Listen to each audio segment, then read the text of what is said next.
जय जगन्नाथ। गोटे जंगल रे बाघ राजा थिला। बहुत दिन हम राजकार्य करुला। तार एकछत्रवाद शासन देखिकी बहुत वर्ष हम ता शासन रे अन्य जीवजंतु थाईकी दिने चिंता कले नहीं बाघर शासन एकछत्रवाद शासन को आमे हटेइबा। तो सबू पशु पक्षी जंगल में बसिकी विचार कले। विचार करिकी सबुठु एक्टिव किए ना माकड़टा एक्टिव अच्छी।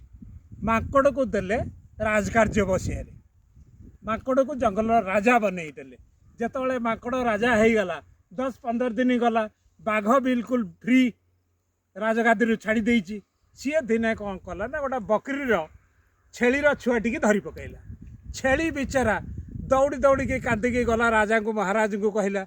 महाराज पचारे दे हाँ कौन तोर अभियोग ना अभियोग तो छाड़ चल जीव बाघ मो छुआ को धरी पकई।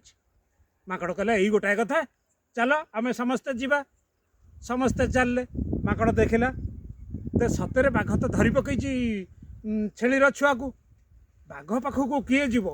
बाघ पाखक न जाइए माकड़ कौन कला ना ए डालू से डालू ए डाल छलांग लगाइए बसिला।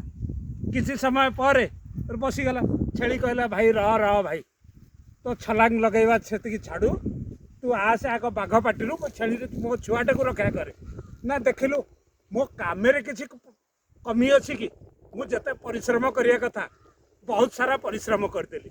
एबे बाघ छाड़ब न छाड़ब से कथा मु कौन कहबी। तेणु यही भाव में आज परिदृश्य राजनीति यही भाव में चली। जय जगन्नाथ।